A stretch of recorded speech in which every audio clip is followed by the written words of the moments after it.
a seca em café. Né? Não diz esse café. Basicamente, dois aspectos antes. O primeiro deles seria a compreensão dos mecanismos de tolerância à seca. E dedicar materiais genéticos mais possíveis de crescimento,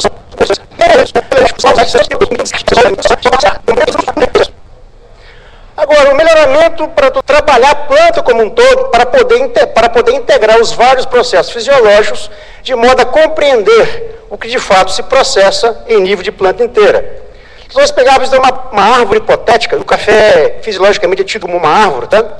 Nós temos três aspectos importantes que governam a economia hídrica da planta e, por extensão, o seu potencial fotossintético e, em última análise, o seu potencial produtivo.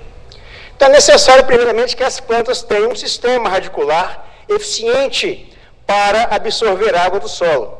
Quando eu falo em sistema radicular eficiente, isso envolve um sistema radicular em quantidade e em profundidade de raízes, além de alguns mecanismos fisiológicos que permitem o aumento de absorção de água por unidade de raiz.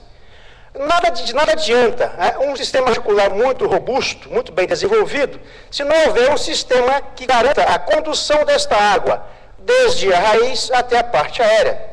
E essa condução é feita através de vasos condutores, coletivamente chamados de xilema. Então, quando a gente fala em capacidade de transportar água da raiz à parte aérea, isso é ditado por uma coisa chamada condutância ou que foi despigmentada. Então, nós marcamos aí as nervuras. Então, temos nervuras principais, secundárias e terciárias. Quando a água chega, sai do ramo, passa pelo pecíolo e entra dentro da folha, é necessário que esta água seja fácil e rapidamente distribuída pela folha. Então, quanto mais nervura, maior essa distribuição da água. Isso é importante para quê? Para permitir que a água perdida pelo estômago seja rapidamente reposta. Se a planta não repuser esta água, a folha murcha, ou tende a murchar, o estômago se fecha para evitar uma transpiração excessiva e isso vai limitar a fotossíntese. Então, na verdade, no caso do conilon, essa nervação está na ordem de uma densidade de 7 milímetros por milímetro quadrado de folha. Ela é maior que do arábica, o arábica na faixa de 5,5, e isso explica, em parte, o porquê de o conilon ter uma fotossíntese maior que do arábica e de responder melhor à irrigação que o arábica de maneira geral. Se a gente pegar o valor de 7 milímetros de nervura por milímetro quadrado de folha e jogarmos nesse modelo, tá, uma curva que está à esquerda de vocês, né, a gente vai ver que com essa densidade de venação nós teríamos um potencial fotossintético da ordem de 12 micromol de CO2 por metro quadrado por segundo. Então, repare que a relação é muito direta entre densidade de nervação, ou de nervura, e fotossíntese. Isso é uma maneira, então, indireta de se prever o potencial fotossintético da planta. Bem, aqui nós temos na esquerda uma figura dizendo o seguinte, máxima distância das nervuras até a epiderme. Quanto maior a distância da nervura até a epiderme, quer dizer que a densidade de venação é menor eficiência de redistribuir a água pela folha. E quanto maior essa distância de venação, da nervura até a epiderme, isso vai resultar numa redução da condutância hidráulica da planta. Repare à direita de vocês, que aumentando-se a condutância hidráulica, isso leva a aumentos quase que lineares na taxa de fotossíntese para uma grande gama de culturas investigadas. Bem, e qual seria a maneira de se aumentar essa condutância hidráulica? Aumentar a eficiência do transporte de água. Simplesmente aumentando o calibre ou o diâmetro dos vasos do xilema. Por isto, o fluxo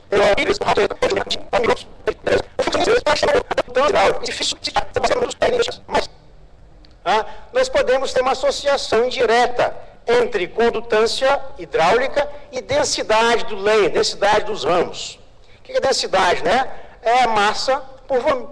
Isso é uma coisa mais palpável, uma coisa mais fácil de ser trabalhada, de ser medida em uma grande quantidade de materiais. Uma madeira mais densa, quer dizer que o calibre do xilema é menor. Então, quanto mais densa a madeira, xilema com menor calibre, então isso vai resultar numa redução da condutividade hidráulica com o aumento da densidade do lenho. E densidade, como eu falei para vocês, é uma coisa muito fácil de ser prospectada. insegurança hídrica. Simplesmente, quando falta água, há uma tendência termodinâmica para que os vasos do xilema fiquem cheios de ar. Se o vaso estiver com ar, ele simplesmente não mais se presta à condução de seiva. Quanto maior a cavitação, menos vasos de xilema vão ser usados em seiva. E isso vai resultar em quê? Em última análise, não são da condutividade hidráulica. Então a planta enfrenta um dilema entre ter uma alta condutividade hidráulica, mas ter uma alta segurança hidráulica contra a ocorrência da cavitação. É um dilema que tem que ser, na verdade, trabalhado pela planta, se ela pudesse pensar, na verdade, para que haja, sob condição de irrigação, alta condutividade e, quando a seca, que se minimizasse esse aspecto com a ocorrência desta cavitação.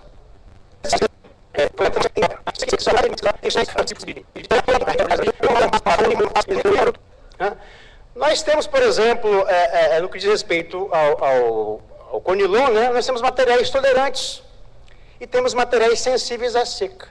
Ou seja, temos variabilidade. E é esta variabilidade que vem sendo usada pelos melhoristas, diga-se de passagem, com muito sucesso, haja vista o programa de melhoramento do Incapé, extremamente exitoso, em função de um aumento extraordinário da produção observado nos últimos anos, como bem relatou aí o Romário na sua palestra pela manhã. E aqui no próximo slide, o Romário, quando tinha um pouco de treino, né, Romário? Então, repare que nós temos à esquerda de vocês um clone tolerante, à direita um clone sensível. Esses clones, na verdade, sofreram uma seca no ano anterior. Ou seja, no ano seguinte, o tolerante produziu satisfatoriamente. O sensível, que está à direita, nada. Por quê? Teve que recompor a sua parte vegetativa e não teve o que? Assimilados para poder produzir. Então, essa variabilidade vem sendo explorada pelo melhorista e é a base de material genético que nós temos usado para contrastar esses materiais e avaliar a fisiologia desses materiais em condições irrigadas e em condições de seca. Se nós formos avaliar, no caso, a dependência da fotossíntese do café com relação à condutância estomática, a condutância estomática ela mede, na verdade, o grau de abertura do estômato, aquela parte da folha por onde entra o CO2 e sai o vapor d'água. Então, repare que a reação é muito forte, aumentando, portanto, a condutividade, com o aumento do grau de desidratação da planta. Só que esse decréscimo ele não é uniforme, ele varia entre clones. Reparem à esquerda de vocês, 3 clones, o 14, 46 e 120, comportamento similar. Mas o clone 109, clone bem sensível à seca, repare que a resposta da condutância estomática é uma resposta mais frouxa. Ou seja, não fecha tão rapidamente o estômago na medida em que a planta sofre deficiência hídrica. Portanto, perde mais água, a seca se acelera muito mais rapidamente nesses materiais mais sensíveis, como é o caso do clone 109, e os efeitos são muito mais rápida e facilmente observados nesses materiais. Além do mais, como eu disse anteriormente, a planta também responde à seca da atmosfera. Me perguntaram ontem, alguém me perguntou se o café produzido na região mais seca, isso pode impactar a produção mesmo tendo água no solo, mesmo tendo irrigação. Eu já disse que a resposta é sim. A planta ela pode fechar os estômatos mesmo tendo água no solo, quando a demanda evaporativa da atmosfera aumenta. Você quer ver um exemplo muito fácil de perceber isso? Vamos pensar no pé de couve, numa alface. Ninguém planta essas hortaliças sem água. A água está ali à vontade. O que acontece no meio-dia? A folha está murcha. Está murcha por quê? Porque perde água mais rapidamente do que consegue repor essa água. Só que essas plantas elas foram, na verdade, melhoradas para um ambiente onde não falta água no solo. Ninguém cultiva hortaliças sem água no solo. Então elas não fecham facilmente seu estômago em resposta à seca da atmosfera. Então a murcha é muito facilmente manifestada. Vocês não veem isso facilmente no café. Por quê? Porque o café ele se antecipa. Isto é, quando há falta de água na atmosfera, a tendência é ver o fechamento do estômago para limitar essa transpiração. E, friso mais uma vez, ao limitar esta transpiração, isso vai resultar fatalmente numa redução da taxa fotossintética.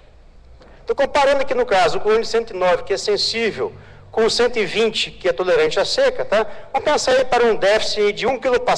Tá? Você pode ver que a resposta, a abertura estomática do clone 120 é bem menor que a do clone 109. Por isso o 120 perde água muito mais lentamente. Por isso, né, no 120, a seca, os sintomas de seca se manifestam muito mais vagarosamente em relação a um clone mais sensível, como é o caso do clone 109. Aqui nós temos um estudo com 10 clones, repare que em todos eles, tá? Aqui nas barras negras, tratamento controle irrigado, barras brancas, tratamento com seca. Repare que em todos eles há um decréscimo da condutividade hidráulica.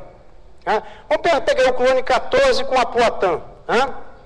Olha a diferença entre eles. Tá? O 14 tem uma baixa condutividade, cai pouco com seca. Olha como cai a do Apuatã. É extraordinária a diferença. Vamos pensar, por exemplo, no caso da fotossíntese. Tá? Em todos os clones, quando falta água, a fotossíntese vai cair. Mas essa queda também não é igual entre os clones, ou seja, há uma variabilidade. Tá? E essa variabilidade da fotossíntese, quando falta água, ela é fortemente determinada pelo comportamento dos estômatos. Reparem lá que quando faltando água, os estômatos tendem a se fechar. Em todos os clones avaliados, há um fechamento estomático. Mas, mais uma vez eu lhes digo, há uma variabilidade considerável no padrão de fechamento do estômago em resposta à falta de água. Aqui tem uma tabela meio grande.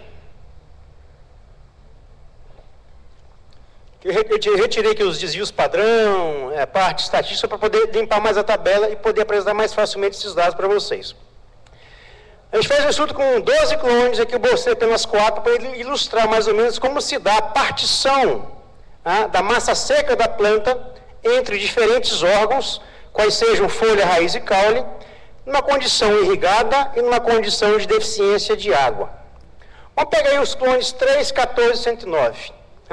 Repare que em todos esses 3 clones, a porcentagem de biomassa alocada para as folhas diminui no tratamento sob seca, comparando-se com o tratamento irrigado.